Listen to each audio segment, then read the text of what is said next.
itu pergaulan? Tidak. Pergaulan itu adalah hubungan atau interaksi yang dilakukan seorang dengan orang lain dalam kehidupan sehari-hari. Dan jika kita bergaul dengan orang yang baik, maka akan mendapatkan dampak yang positif. Begitupun sebaliknya, kalau kita bergaul dengan orang yang buruk, maka kita akan merugikan orang lain dan juga diri sendiri.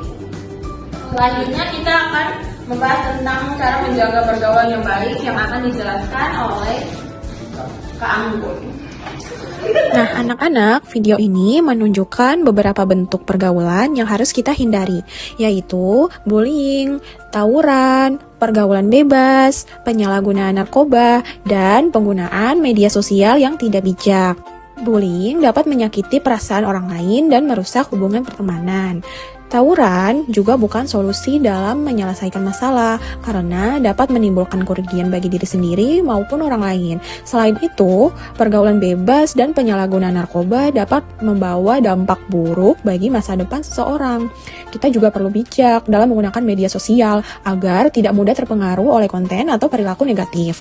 Oleh karena itu, penting bagi kita untuk memilih teman yang baik, menjaga sikap dan perilaku, serta membiasakan diri melakukan kegiatan yang positif. Dengan begitu, kita dapat terhindar dari pengaruh buruk dan tumbuh menjadi pribadi yang berakhlak mulia, bertanggung jawab, serta mampu meraih cita-cita di masa depan. Baik, selanjutnya kita akan mempelajari tentang bagaimana cara menjaga pergaulan yang baik. Yang pertama, kita ada memilih teman yang baik, berteman dengan orang yang mengajak kita pada kebaikan dan hal-hal positif, sehingga kita terbawa menjadi ke arah yang lebih baik lagi. Yang kedua, menjaga sopan santun, seperti menghormati guru, menghormati teman, dan menghormati sesama. Yang ketiga, ada menghindari pergaulan bebas, tidak melakukan tindakan yang melanggar norma agama dan masyarakat. Yang keempat, bijak menggunakan media sosial, tidak mudah terpengaruh oleh konten negatif dan menjaga etika sesama untuk selama berkomunikasi. Dan yang terakhir, mengisi waktu dengan kegiatan positif, yaitu belajar berolahraga, mengikuti organisasi dan untuk kegiatan beragama, sehingga kita tidak mempunyai waktu luang untuk melakukan hal-hal negatif. Selanjutnya kita akan mempelajari tentang dampak pergaulan yang baik oleh Kak Awal. Nah, teman-teman, selanjutnya ada dampak pergaulan yang baik. Yang pertama itu memiliki banyak teman yang positif. Jadi ketika kita melakukan pergaulan yang baik, otomatis kita memiliki banyak teman yang positif. Yang kedua, ada terhindar dari pengaruh yang buruk. Ketika kita mau mempunyai pergaulan yang baik, kita terhindar dari hal-hal yang buruk seperti tawuran, narkoba, judi, dan lain sebagainya. Lalu ada prestasi belajar pendidikan. Nah, memilih pergaulan yang baik juga berpengaruh kepada prestasi kita yang akan meningkat nanti. Lalu ada menjadi pribadi yang berakhlak mulia. Ketika kita melakukan pergaulan yang baik, maka seluruhnya ini akan menjadi berpengaruh. Lalu salah satunya adalah menjadi pribadi yang berakhlak mulia. Dan terakhir ada mendapatkan kepercayaan dari orang lain. Jadi ketika kita telah melakukan pergaulan yang baik, kita telah memiliki teman yang positif. Nah, di situ juga kita berpengaruh, jadi mendapat kepercayaan dari orang lain. Nah, tadi kan kita sudah belajar ya tentang menjaga pergaulan kita sehari-hari dengan menggunakan poster, media pembelajaran kita. Gimana menurut adik-adik tentang menggunakan poster dan media pembelajaran kita hari ini? Seru, Bu. Nah, kalian tahu nggak manfaatnya? Ternyata ada loh media poster ini. Yang pertama, ada memudahkan untuk memahami materi, informasi disampaikan secara lebih jelas hingga siswa lebih mudah memahami isi pelajaran.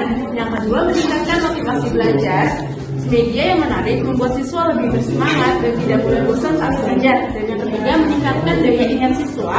Gambar, suara, dan video membantu siswa meningkatkan materi lebih lama dan lebih kuat. Dan yang keempat, menciptakan pembelajaran yang efektif dan menyenangkan.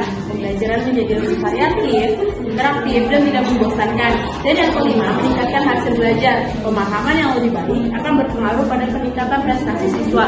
Selanjutnya, fungsi dan media akan dijelaskan oleh Kak Awal.